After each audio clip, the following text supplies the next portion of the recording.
Good evening, ladies and gentlemen. My name's Rose Hiscock and I hate standing behind lecterns, one because I'm too small and the other is it feels a long way away. So I'd like to welcome you this evening and pay my respects to the elders of the land on which we stand, the Wurundjeri people of the Kulin Nation. And I'm the director of an organisation called Science Gallery Melbourne. I'll tell you a little bit about that in a moment. But we're a gallery for the intersection of arts and science. And when I acknowledge our traditional owners, I always acknowledge the fact that our First Nations people were our first artists and our first scientists. And what you'll see today is an amalgam of arts and science. We have a fabulous panel with us today, and you're going to hear from them in order. So we're going to hear in a moment from Emma Woodhouse. Emma is Lend-Lease's project director on the Melbourne Connect program that we're talking about today. Hazel Porter is the principal architect from Woods Bagot, who are our architects on the project, and Professor Mark Cassidy, the relatively newly minted Dean of Engineering here at the University of Melbourne. So can you hear me when I walk out here? Yeah, not so well, I'll stand back, damn. I need a soapbox or a milk box or something. So Melbourne Connect is this incredibly exciting and dynamic project. The University of Melbourne purchased the former Women's Hospital site from the state government in 2012. Getting that? Yes. And part of the remit and expectation of the university in purchasing that site was that as we developed that site, we would do something a little bit more than just a normal university development. That the development needed to have some public outcome, some public good, some civic good, as well as delivering on the university ambition.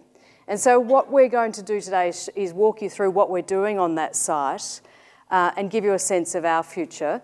I was joking with the guys earlier, I have a challenge to all of you, which is to finish this sentence by the end of the session. So a developer, an engineer, and an architect walk into a bar, ...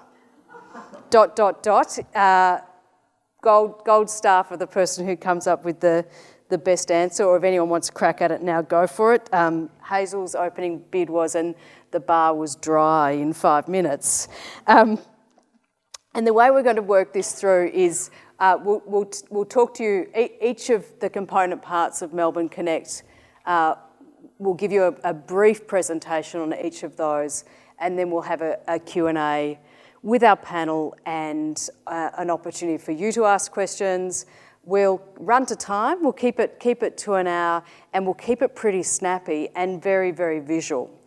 I am going to just start with a quick video on the precinct to wrap it all up together, and then we'll move into our presentations.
Okay, so what that video is broadly showing is that, firstly, that the building itself is located within a precinct, which is within a landscape of other precincts, really. So if we think about this part of the city, City North, there's then Arden Macaulay and the developments there, and Fisherman's Bend. So we note that there's several precincts around Melbourne that are really amping up at the moment.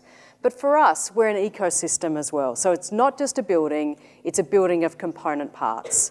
And for us, success is really the ability of which those component parts work together and leverage up the opportunity.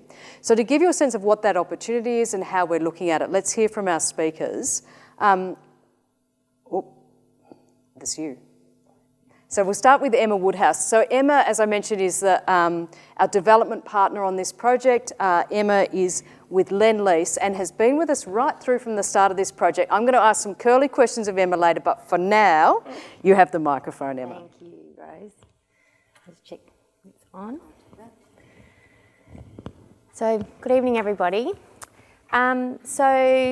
As Rose mentioned, I've been working on this project now for about, I think we'll be coming up 3 years early next year. So it's been a long time working in partnership with the university, right from sort of working out what the university wanted in a bid phase, through then working through and converting the project now where we're on site starting to bring it to life. But I thought as part of tonight I'd reflect upon urban regeneration and what's really happened over the last couple of decades in the urbanisation of cities. So I've been working in the property and construction industry for about 23 years. During that time, I've worked on some large-scale urban regeneration projects. And I think in Australia, we weren't really very sophisticated on how we were dealing with these projects a couple of decades ago. So big parcels of land, and we'll take Docklands as the example, were carved off by government, and we had very much, and the way that the commercial assessments were set up, you had to deliver infrastructure with these projects. So it was very much a building by building approach which was taken at that point in time. So you look at a project like Victoria Harbour, and really had some great success in many ways. So you look at institutions like NAB, ANZ, Maya, Lend-Lease, we all had our big headquarters down there. There were people living down there. But it got greatly criticised for a long time because it didn't have a heart and it didn't have a soul, and there was just something that really, really lacked in the thinking around those projects. So we really took stock and thought about, because we were starting to do this as Lend-Lease and as many developers were across the country and internationally.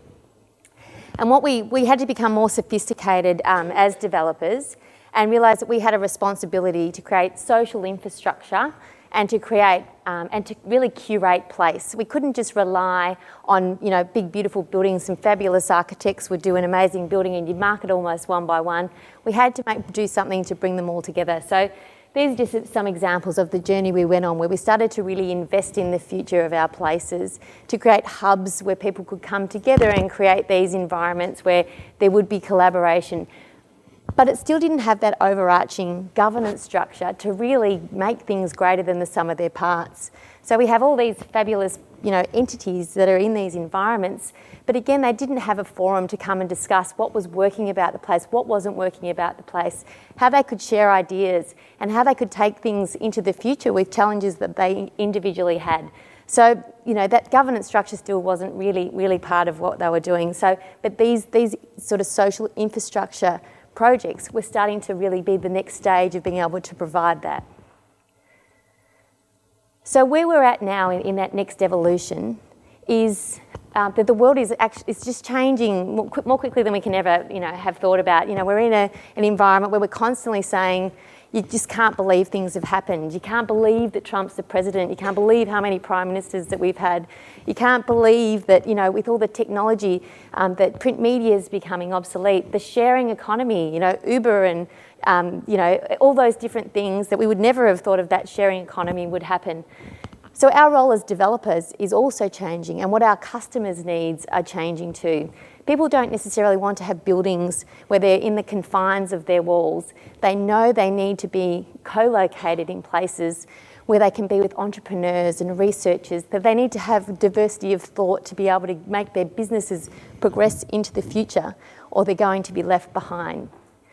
So we've really seen the rise of the innovation precinct, and this comes in many different forms. Sometimes it's entrepreneurs in spaces where they're finding sort of cheap space in cities, which then attract the bigger global companies to be a part of that.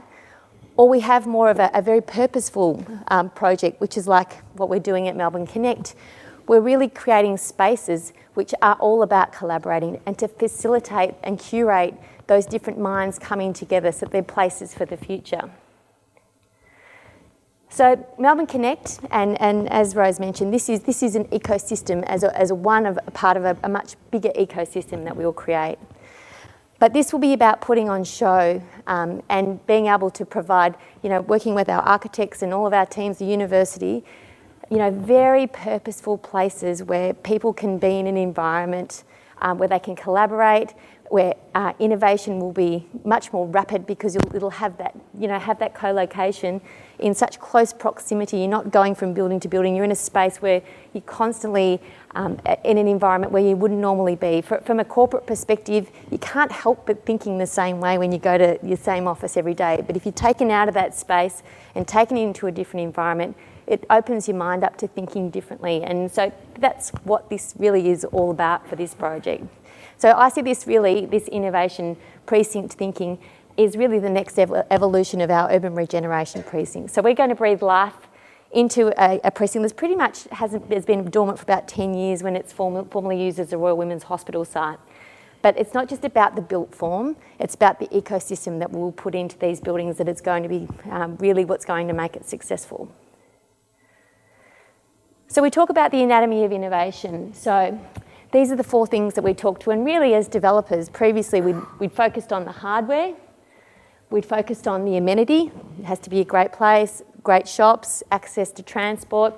We've gone into the software, starting to look at place activation and place creation, but now it's taking it to a whole nother level with about access to bright minds, access to talent, access to information and diversity of thought. So we've been on this journey for a number of years now. The university have been on it for a lot longer than we have, and now we're working together. And it's interesting to see the push and the pulls of, companies that are quite, and institutions that are quite set in their ways, trying to be different and trying to make this happen. So it's been a very interesting process. And we're trying to create a project that has to be flexible for the future. So, because immediately when you're talking about ideas, they're already becoming outdated.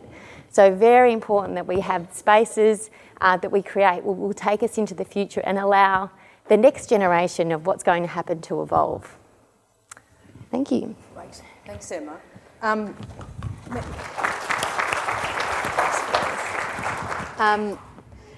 So when the University of Melbourne first sort of set out on this journey, we went through a fairly standard but complex procurement process through an expression of interest and then a tender to find the right partner to deliver this with. So all the way through we've said we don't want to do this by ourselves. This is a space for collaboration.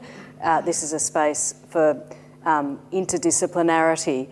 And so Lendlease, as the leader of a consortia working with us to deliver this project. And that, of course, comes with loads of complexity, but also is super interesting through the complexity. So one of the consortia partners in delivering is Woods Bagot, so the architect who have been on the project with Lendlease from the beginning. So I'll invite Hazel with her little black book. I love that architects walk around with... You got your little black book there, Hazel? Just here. Oh, just there. I said, if Hazel ever going to be subpoenaed to appear in a Senate inquiry, that little black book will have to be deciphered. She's constantly drawing, as all architects should. So we sit in meetings with Hazel with a pen, and we'll have this, circuitous conversation that can happen in a university. And Hazel will have drawn the outcome in her beautiful little black book. So Hazel. Unleash the black book for us and show us your thinking on this building. Thank you, Rose. It has been an incredibly collaborative experience from the outset, working with Lendlease and putting together a bid for our presentation back to the university and all of their partners was a really quite challenging but incredibly exciting part of the process. And I'm really proud to know that what we presented at that very sort of germinating session and creativity, all of the ideas that went into it have actually eventuated, held true, and are a really huge part of what we're starting to deliver on site. So Melbourne being, I think, the best city in the world, if not Australia, and the universe. It was one of the first ventures, not only with a different way of delivering a project for the university, but moving outside of the university campus proper. So the old Royal Women's site is imbued with a huge amount of history of innovation, of people, of people really connecting not just with the technology of the day, but with the culture and the emotional heritage that imbues. So a lot of people invested in this particular building. It had a lot of beautiful medical scientific discoveries, a lot of rich heritage for us to unpick, but also to be very respectful for. So when we transform this site, we don't just transform the physical product, we transform the way that people engage with the site. And that was a really important part of the way that we started to approach the design. So all of these words really go together for us to actually pack that up and start to distill it into a series of really key design drivers. So we're really conscious that it's about a public space and offering back something that doesn't quite exist or hadn't existed on that site previously. It's about high quality and built form. It's about making sure that that built form is really harnessing a lot of the ESD principles that are available, being a School of Engineering, being Lend-Lease. Obviously the university has a lot of knowledge to put behind that, and that it's actually really speaking to the ambitions of the precinct and what an innovation precinct is for the university, not just in Australia but internationally. So when we start to talk about the design process, we looked at what was there, we decided the orthogonal approach just wasn't really going to cut it. So we turned the program on its side, we started to lift up what we knew was going to be important so that the ground plane becomes something that's not just engaging with the street, but we can actually carve spaces into the middle of the site and start to draw people through the site in a way that isn't potentially set up as part of Carlton. We're actually breaking the grid, but we're harking back to a lot of the gestures, a lot of the urban design that exists in Carlton. So there's shortcuts.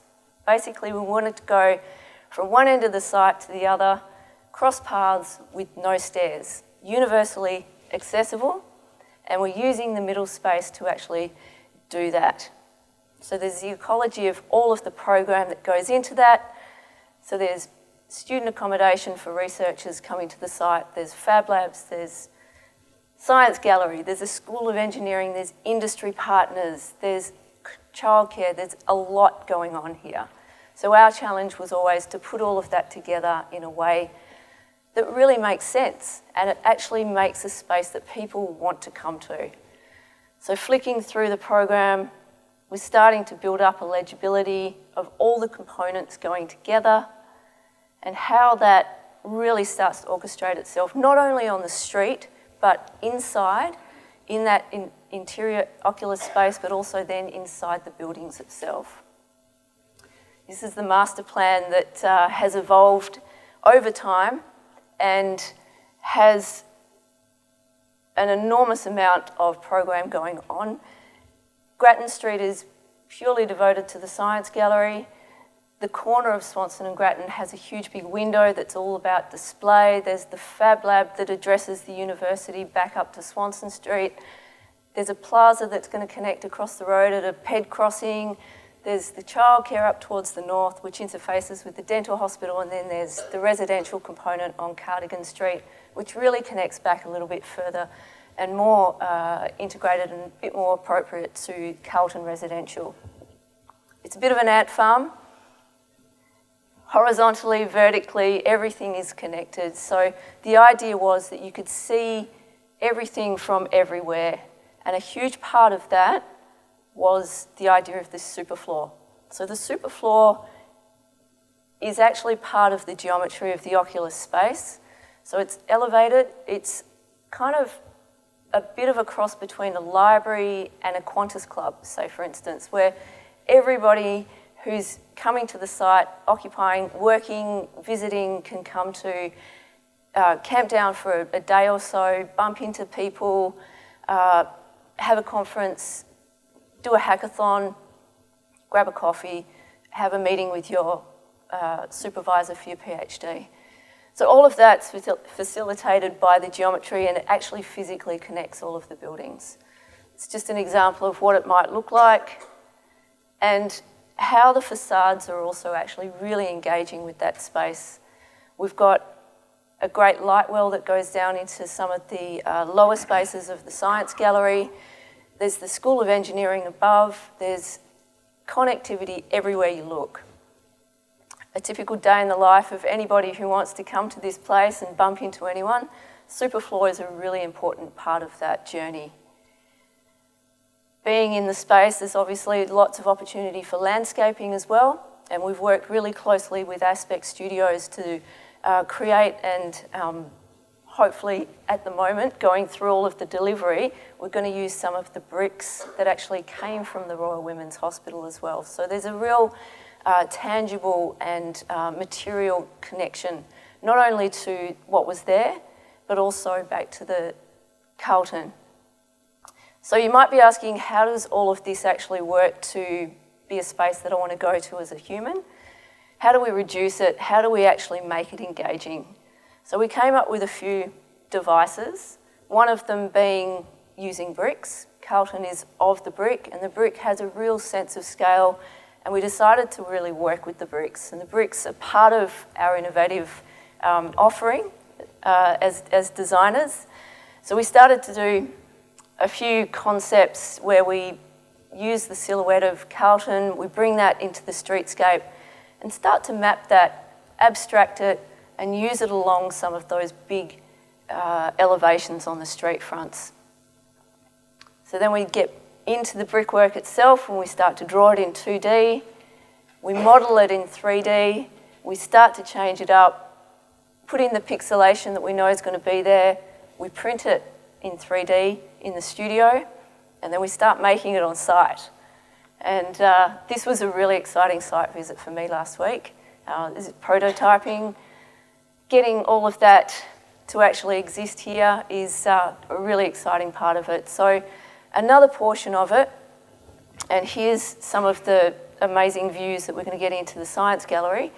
Another part of it is the facades itself. So the facades of the building that sits really above all of that brickwork. So it's deliberately storiated so that there's a sense of scale on the street that's all about people, and then the facade that's of the School of Engineering is really harking back and making a gesture to the city. So we use this facade as a performance facade to actually reduce the energy consumption so that we're mindful of how all of that works with all of the ESD initiatives to reduce as much energy as possible. It's self-shading. It's quite beautiful, so it's crystalline, and this is part of what it's going to look like at sunset, probably mid-December, and I invite you all to be part of this precinct and part of the journey when it's delivered. Thank you.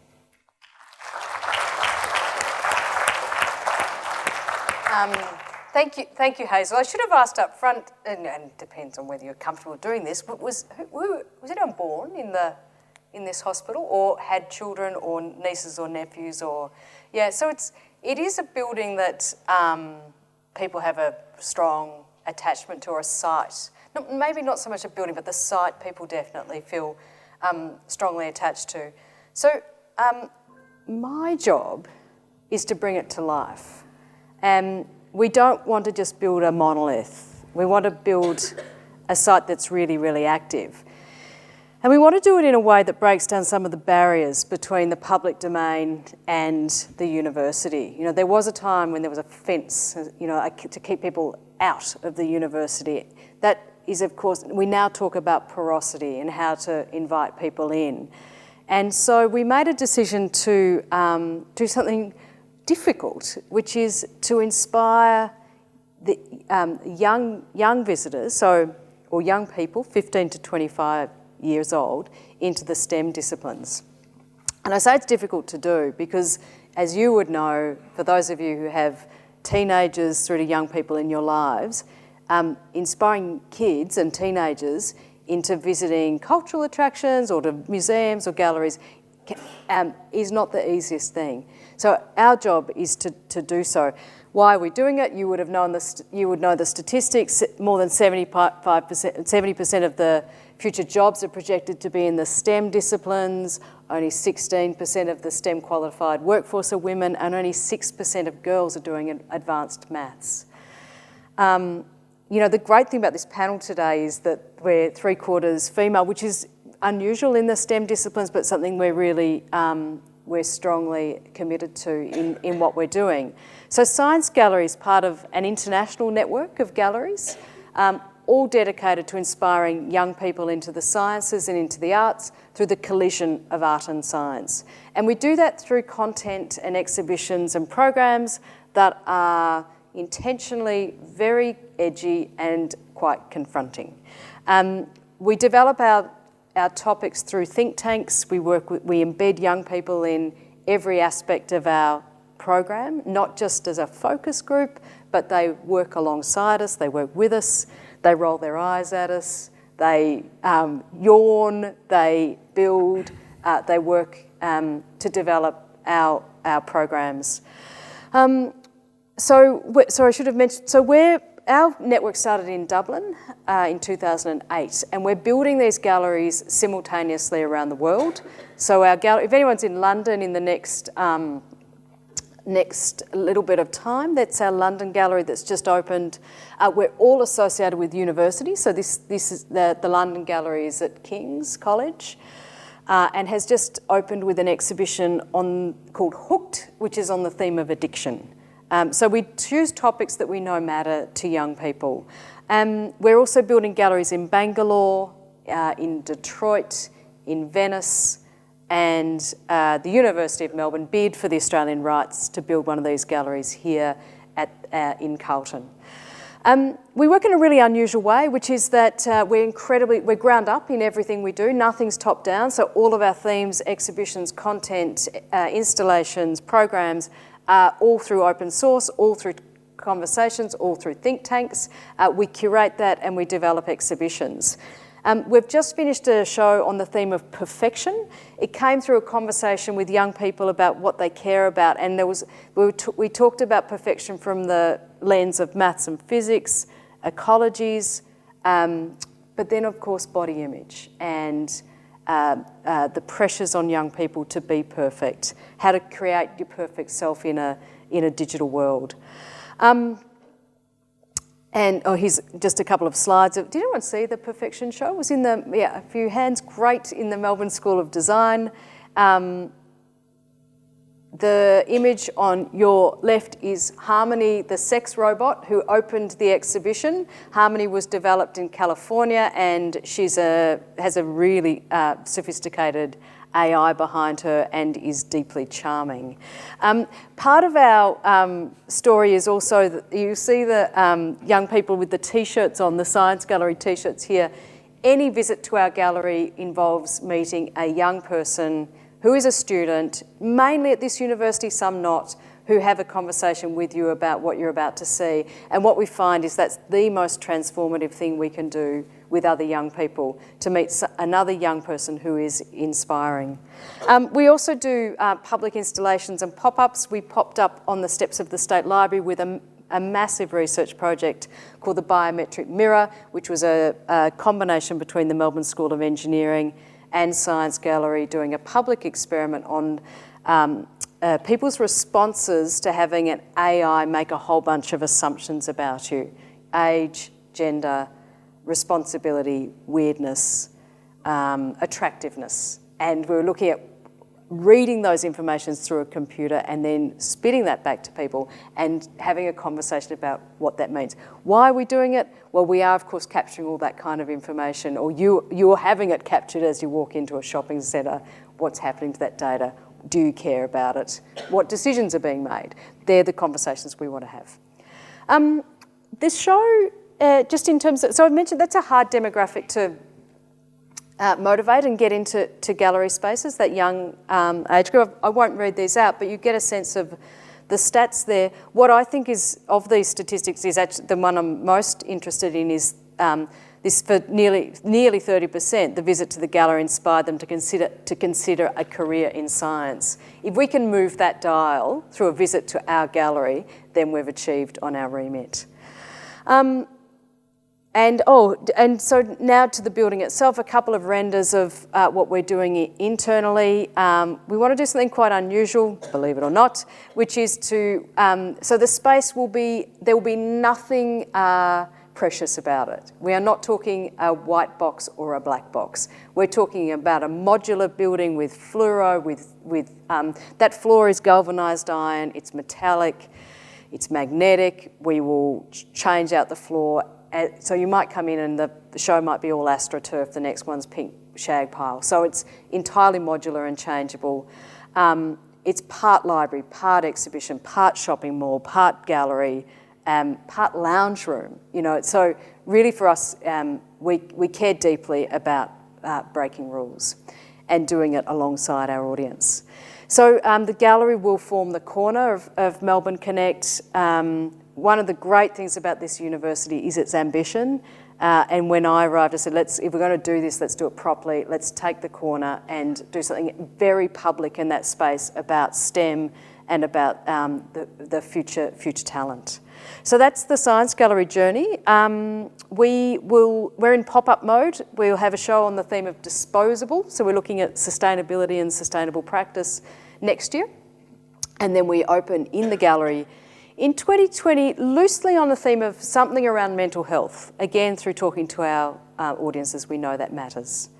So with that, I'm going to hand over to Mark. So the Melbourne School of Engineering is what we call the anchor tenant in Melbourne Connect, and really the scale of ambition for the engineering and also for this project really comes through. The driver for that is the School of Engineering.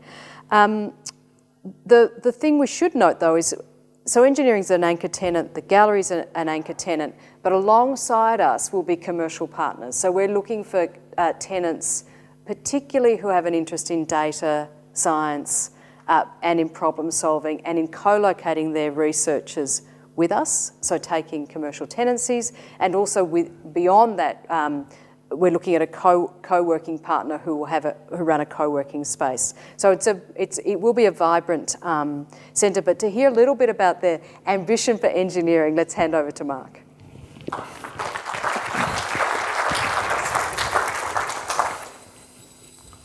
Thank you, Rose, and thank you all for attending. It's wonderful to have the alumni of the engineering school, but also science and design and STEM across the university here tonight.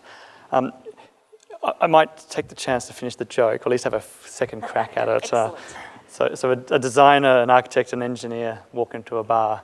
The engineer quickly realises not to bring any slides because they're not going to be able to compete on the visual nature that's coming out of the architects and the developers. So I'm going to go a little bit old school. I'm also a geotechnical engineer, a civil engineer, but I look at soil mechanics and geotechnics.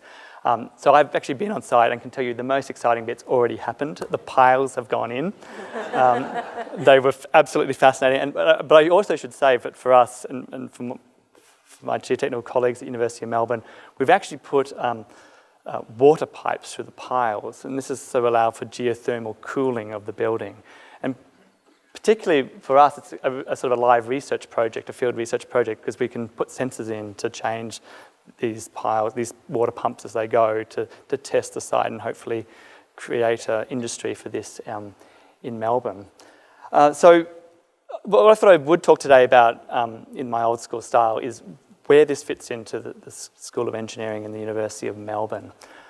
In 2015, we embarked on a 10-year plan called MSc 2025, which was to really look at how we educate our students. I think Emma was talking about the transformations that are going through digital, and that's going to affect engineering as well. So we need to relook at how we're educating.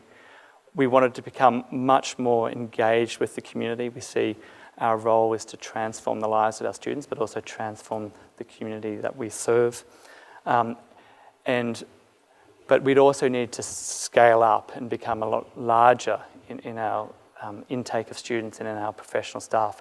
And all of that sort of looks at how do we operate. And Melbourne Connect is one of 3 large projects that we're going through at the moment, but they all have got a precinct feel to it, that we no longer see ourselves working in isolation, but we want to be working with our community, our industry partners, our government partners together, because we believe that the problems of engineering and computer science in the world are large, so large today that you just can't be working in isolation to solve them. You've got to bring big teams together. You've got to have disciplinary expertise, but you've got to be working in bigger teams.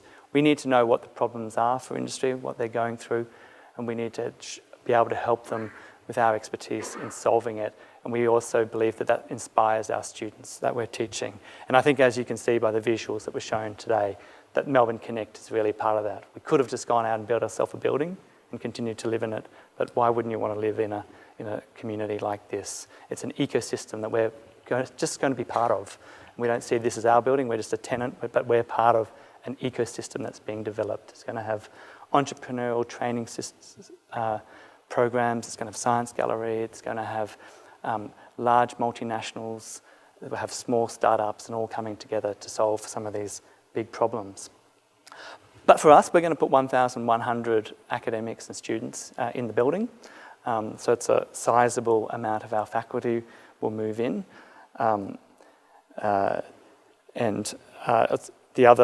So it's obviously a really important part of what we're doing. Just as I said, there's 3 precincts. I'd just like to say the other one we're developing is Fisherman's Bend, which will this Melbourne Connect's concentrating on data and digital science. Fisherman's Bend will be really on the heavy industry type civil mechanical engineering problems. And we're also redeveloping the Parkville campus in chemical and biomedical engineering, but also as a student teaching hub. I think Rose has commented that universities used to have walls up, and I trained my PhD in the University of Oxford, which I think is architectural principle for 800 years was to build from the inside out. So you would build a big wall and make all the beautiful stuff inside and have the big wall to keep the town out. I think the University of Melbourne has a famous book called A Place Apart, which I think reflected that we were apart from the university. And for our School of Engineering, I think the university as a whole, we so believe that we're part of the City of Melbourne, and that the place that the City of Melbourne is our place as well, and that we're going to grow together and we're integral for what we're doing together. So that's the reason why we believe in the precinct model, and I think you've seen a lot of the reasons today. I might just talk briefly about what it means to our students and what it means to our research. Starting with research, I think everyone is probably thinking about the transformations that are going to occur because of data, artificial intelligence, machine learning, automation. I think all our lives are going to be touched, from having automated cars to possibly you don't go to a GP because you do it online with an artificial intelligent doctor. So you do it online with an artificially intelligent doctor. All our lives are going to be touched by this. So data is a key component for our research mission. But we want to partner with other people. So I can give a few examples of what it might look like in Colton Connect. Some in the health, one in the health area is, I think, the e-health, the doctor. We've just got a new centre on cognitive computing for medical technologies. So looking at artificial intelligence, big data on medical records to see what can be learnt from that. That's a partnership with IBM that's been launched. It's going to have 50 PhD students and researchers, and that's the type of combination that we'll be able to bring into the building. Another one which is slightly you wouldn't think through is from Lygon Street, from Swanston Street all the way to Richmond, from the city all the way back to, I think it's to Sydney Street. I'm just moved to Melbourne, so back into Brunswick. That's a large testing bed for transport and engineering. And I, as a civil engineer, used to think transport engineering was where cars go and where people go. But we've got 48 partners who've got a large sensing bed there, all the way from Telstra, Vic Roads, Toyota, companies like companies that are making automotive vehicles. Woolworths are interested because they want to know when their trucks come, when they should optimise where they turn up. But this field bed is all packed with sensors. If you go through that now, your mobile phones are being pinged for where you're moving. And it's actually the big data aspect of that that's really quite interesting, because they can look at where people are moving. The sensors will look at where the cars are going to be able to analyse how people should move in big cities. And I think we all know how Melbourne needs a bit of effort in that area. Another example, so that's got 48 companies, and some of them will be in Melbourne Connect, all working on a big issue. But they're all companies that are very different. They're not just engineering, but they're telecommunications, they're government, and they've all got different roles to play in a big problem. Another one is quantum computing. IBM is we're working with them on quantum computing.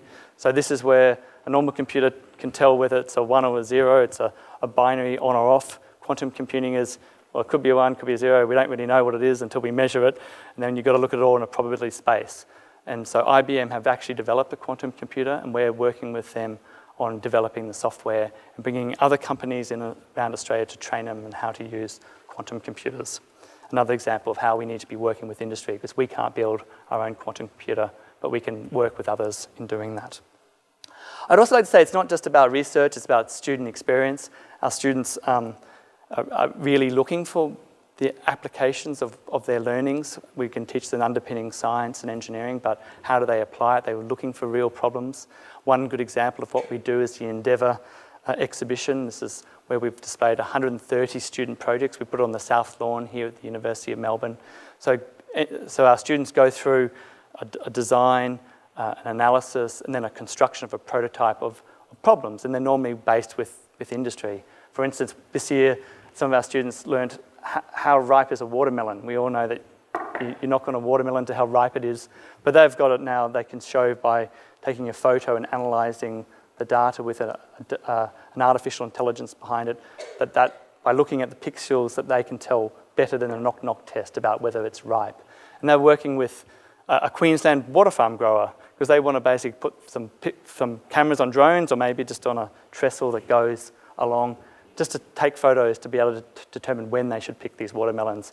Because if you've got a wastage, it's not ripe, you've got to train these people to know what it should be. And for students, that's wonderful, because they're working on a real problem. They've got real science and real engineering behind it, but it's a real problem that is being done. So I think with that, I'll conclude, but to say we're extremely excited that this will happen. I'm very glad that our alumni could come and hear about it. I hope that you'll be coming excited as we are as this starts to build after the geotechnics. You'll see it rising in the next year or so, and I'm hoping you can join with us, continue on this journey into Melbourne Connect.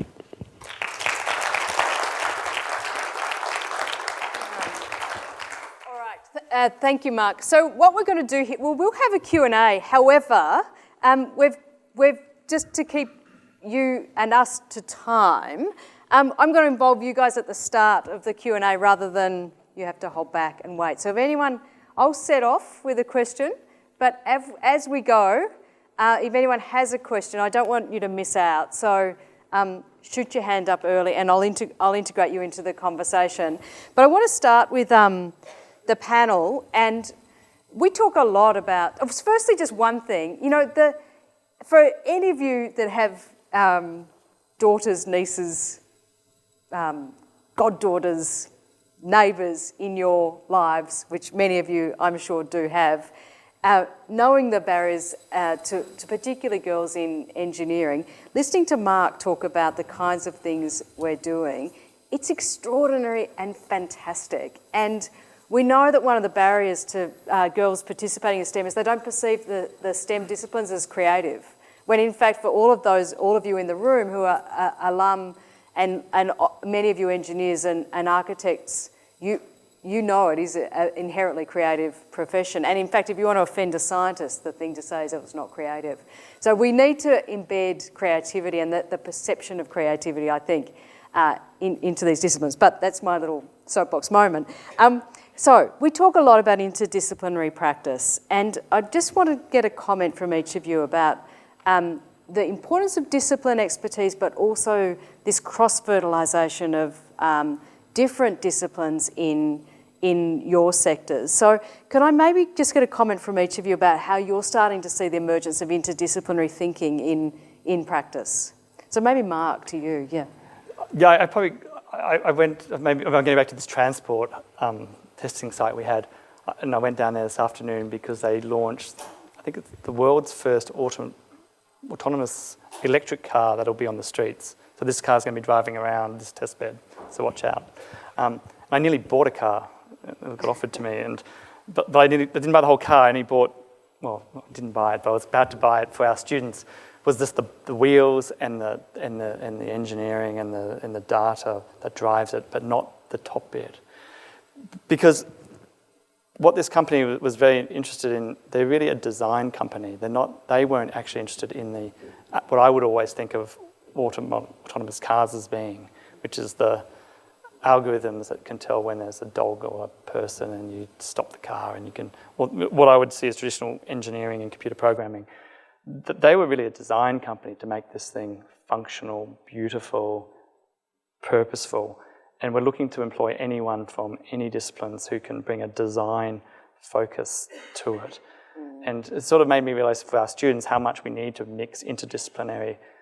So it's along the lines that being a boring engineer, I would think we just put automation in a car that looks exactly the same, but that's not going to be what happens, because that won't get the function. It'll be all the different things that occur through that design process, which needs that interdisciplinary skills to occur. Thank you. I think there's a famous quote from Henry Ford that if I did all of what you guys want, you just have faster horses. I think automated cars are going to be showing that we're not going to look like cars anymore. Yes. Right. And what about, Hazel, for you in your practice? Are you seeing a blurring of other disciplines into architecture, or is it, primarily discipline focused? I think architecture, just by its very nature, is collaborative and has to involve a developer, a builder, an engineer, a civil engineer, any kind of engineer you can imagine. Obviously, we're there to sort of create the spaces that the people want to be in, but it's also the collaborative nature of the team that actually makes sure that space doesn't fall in on you. But that it operates, it's comfortable, it's doing all the things that it actually needs to do as a building, but it's a space that, people engage with, that it's flexible, it's all of those things, but it's capable of being an artistically inspiring educational space. So we also have a practice that blurs, I guess, what we call sectors. So education work, commercial work, recreational work, hotels, residential, we all tend to work on all of those projects, not all the time, concurrently, but we have a great cross-section of people who are able to bring different types of knowledge to different types of projects. So for instance, this could have been a purely educational project, but part of my expertise is bringing a commercial component of that along with the master planning, along with some landscaping, and bringing all of that together to make something that didn't exist before. Yeah, so, great. Yeah. And Lendlease is a behemoth, isn't it, as an organisation? How many staff and how many cities are you guys now? So we've got 15,000 yeah, staff. wow, 15,000. I can't tell you how many cities, but it's a lot. Yeah. And we've, at the moment, what we're doing in London and what we're doing in the US is expanding. We've got very much an Australian-based business, but it's on a huge scale. So interdisciplinary is key to what we do. Yeah. So it's bringing together design teams, builders, financiers,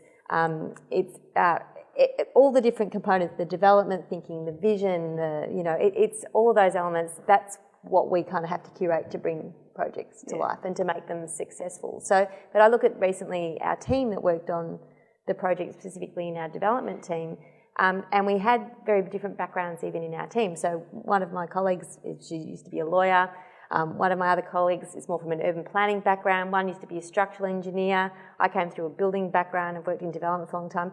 And that diversity of thinking and thought has made us a very successful team, and we work very collaboratively together and bring different ways of thinking about solutions. So I think constantly, I think for us it's about making sure, I mean, you can become very much a specialist working in an apartments business or a commercial business, but being able to work across, similar to what you said, Hazel, different parts of the sector makes you bring a different way of thinking and keeps you fresh too, I think, when you've been in the industry for a long time. Cool. Thanks, Emma. Let's throw to the audience a little bit, and we'll move questions pretty rapidly. So I think at the front to start with. Given that, sorry. Yes, thank you. Given that we are now facing a runaway ecological crisis, I'm just wondering how a project like this will contribute to the survival of future generations, and given also that a lot of these companies like Shell and so on have been responsible for the ecological crisis. Great, thank you. Hazel, do you want to talk to or Mark, maybe to the research that'll come out of it, and Hazel to the building? Well, I mean, I was going to say about the building is a 6-star sustainability type building, so the university's very committed to sustainability within its building and its workforce. Look, we work in a publicly spirited university which wants to be developing solutions that are in the benefit of the public. I think within Melbourne Connect and within the data scientists, the engineers, the computer scientists that will be in there will be working on a series of fields from medical technology, financial technology, water, resources, energy, a whole sweep of problems. But in the end, we're hoping that we believe that these should come up with solutions that are in the public good, and sustainability is a huge aspect of that. In fact, it's actually in our vision of our MSc school, is that we should be developing in partnership with our community sustainable solutions that benefit them. Hazel, did you want to add to that from a built form perspective? Yeah, I guess just the building has always had a component of being able to generate 10% of its energy consumption on the site itself. So there's a vast sea of photovoltaic cells on the roof. Every single roof surface is basically being covered by PV cells. As Mark mentioned, there's some great geothermal technology that's actually being and has been put into the site. We're collecting rainwater. We're trying to recycle as much of the previous building by reappropriating some of the brickwork, and we're bringing back a couple of trees that were there previously. So we're very cognizant that our job is to really put together a building not only of its time, but it's got a robustness to it, and it's got a longevity that people engage with, so that it's not a fashion statement, it's not something that's going to come to pass. It's there for the university.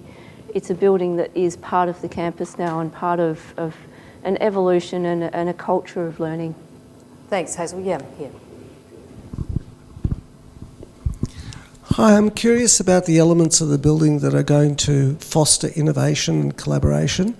You're going to have hundreds and hundreds of engineering staff. In Bell Labs many years ago, I heard that the architects put the restrooms at the very end of the very long corridors. So at the very least, people coming out of their offices would need to bump into each other. Google has spiral staircases, which means that people have to bump into each other as they go from floor to floor. Can you tell us about something about the innovation that's built into the building? Does someone want to talk to the superfloor in particular? Emma, maybe? Well, I think that there's two components. There's one which are the typical floors, which is it is an L-shaped building. So we have got a central lift core and central bathroom, so everybody in the precinct has to use those, and it's not like there's a separate university area and a separate space for the partners in the precinct. So they'll be using the same lifts up and down every day. So by nature, there'll be those bump spaces within the centre of the building.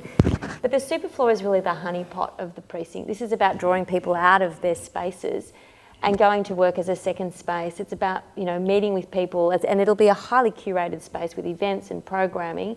But, this will be a beautiful place that people will want to go and work and meet people. And again, and the types of events will again create social interaction as well as a more sort of an academic interaction. So it's about getting the balance of the curation, but certainly the whole space has been purposefully designed to foster those collaborations. So and the Oculus as well is very important to that too, isn't it? So the superfloor is 3,500 square metres of space that no one's paying rent on, basically, or everyone is in a way, but that is shared space. So, and that's where the food is, that's where the forum, the pitches are, the theatre spaces, the meeting rooms. So, and then there's a gallery, which is a really unusual thing for a university to build a public gallery which will have the best coffee for the precinct, and that is really, those elements are part of the mix.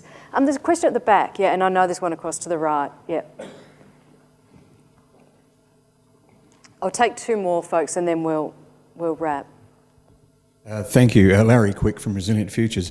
I've got a question, I guess, just to frame it. One person's innovation is another person's disruption. What we have today is major issues in thinking around the future of work. How can we get education feeding workforce development, feeding economic growth, particularly when we've got work displacement outpacing replacement? And I'm thinking about the people that we're going to leave behind with this fabulous innovation that will, by its own accord, and I'm not a Luddite, I can see it happening around the world, but this innovation is going to displace people and it's going to disrupt existing industries, and it's going to happen, we all know that. But I'm interested to hear your response to the context, which is how are you going to do the rapid education or the re-education of the majority of people that you come into touch with? If you're going to deliver students into an organisation that doesn't have the capability to understand where they fit, that's an issue. But I'm also interested that not everyone works in startups. 90% of our population works in existing, traditional, conservative, all of that type of stuff, industries. And what part are you going to play in making sure that they're not displaced without some sort of replacement? Do you want to? Thanks for the question. It's a fantastic question, and it's at the heart of what a lot of us in society and universities are thinking through. There's this talk around that 60% of jobs that we know today aren't going to be there in a few decades because of the disruptions through automation and artificial intelligence and other things. So there's many aspects of how we're dealing with that. I suppose for the University of Melbourne, we feel that engineers in Australia need to be competing at the really high end of engineering and design, and that's going to be a global competition. And so we need to be teaching people to be thought leaders and at the higher end of the profession rather at the sort of follow procedure type things which will be picked up by other bits of the world. I would note that at the moment in Australia, we only train 6,000 engineers a year, and there's 18,000 jobs this year. So we're not training enough engineers in Australia in general, and we're still importing engineers into our country. But if you look into the future, we really need to be at the high thought end, and that's part of why this sort of Melbourne Connect, where we're working closely in an innovative space with partners, is important. Another bit about how we're thinking about education through the life of people is really important as well. I think universities have always thought of themselves as people come out of high school and you get the top few from the state and you train them up and they do 4 or 6 years and then you never see them again because they're okay for the rest of their career. And that sort of model isn't relevant for what you were saying, and we're definitely thinking about online experiences or modularized education where people come in for training courses in small amounts, so it doesn't lead to having to do 3 years of retraining. You just do a section, but you might be able to stack them together to eventually get a diploma or just to certify skills that we think we can educate people on. So rather than doing a degree, you get a certification of you have these type of skills, which will be much easier for people to retrain into the future. And in the levels of which higher education can contribute to that. Of course, there's many other sectors involved. Right, I'll take one actually from this side of the room, perhaps at the front here, just have a... Just in terms of the flexibility you mentioned about the program, and apart from the floor treatment as a module, you can take it out and put it back again. And apart from that, is any other flexibility, be that kind of thought putting in this project? And in these projects, Lindsay, Liz, and the architect, what in terms of timeline, how long you start working together? And what's the feedback you go to each other? Well, we're still talking. Just really quickly, the science gallery, which is nearly 4,000 square, the whole thing's modular and flexible. The walls move, the ceiling does, the floor does. We're alongside a fab lab, so 1,200 square metres of maker space that'll be run by the School of Engineering. So we'll fabricate exhibition, we'll teach exhibition design, we'll fabricate it next door, we'll put it on show. It's all modular. We don't want to throw much out, so we need to be very careful about reuse and adaptive reuse. Within the building itself, the floor plates are really flexible, aren't they? So the modularity is really built in to the system. You know, the conversations we're having with engineering at the moment is, you don't want to air out dirty washing, which is, how to think about open plan for an organisation that's... office. I'm learning the new way of being agile. For an organisation that's inherently office-based, how do we move to open plan? So it is super flexible. I'll just take one more. There was one more at the back, just up here. And then, sorry, folks, I will finish us. I know we're a little over. No, my question's to do with what I think is probably one of the largest uses of this area, which is student accommodation. I've heard nothing mentioned about it. Is that innovative? What's unique about it that brings this to light? Yeah. Hazel, do you want to talk? Yeah, so the residential student accommodation is actually for postgrads, and so part of the flexibility and the innovation, if for want of a better word, in that typical modules are actually spanning from single through to 4 person, I guess, apartments and so forth. So there's a series of common spaces through the residence itself, and obviously there's an amazing connection back into the whole precinct. So the 24-hour, 24/7, 365 days a year, the site will be occupied. It may be that there's a seasonal rotation of whoever's part of that community, and they'll be there for a duration of study. Emma? Yeah, and I think even part of just the design is it's in an L shape itself too. So they've got this beautiful stair that's been designed, and it sort of creates almost like a vertical village. So it's about trying to create activation on the ground, up through the building. It's a very beautiful, high quality design building. Like it is purposefully of a higher quality level. So again, this whole sort of 24-hour precinct will make the whole vibrancy of that come together. Again, bringing different people into the precinct. But certainly in terms of a technology, it's going to have all the latest iPhone access on the doors, and then Urban S, who are the providers, are certainly taking it from a quality level to a whole new level. So I don't have exactly the specific details, but it's Great, thanks. So there's around about 3,500 people on site. Inhabiting the space, and there's also childcare. I should have mentioned that. Including babies. Yeah. There's childcare. So look, thank you everyone for coming, and again, as the alumni of the University of Melbourne, we absolutely value your interest in this project and in the university more broadly. I hope we've given you a taste of what we're doing. It's happening pretty fast. We'll be open in around about 2 years, so you'll start to see the building emerge from the site. So stay with us, stay connected online. We've got a good website that we update very regularly. So can I ask you to join me in thanking our panellists?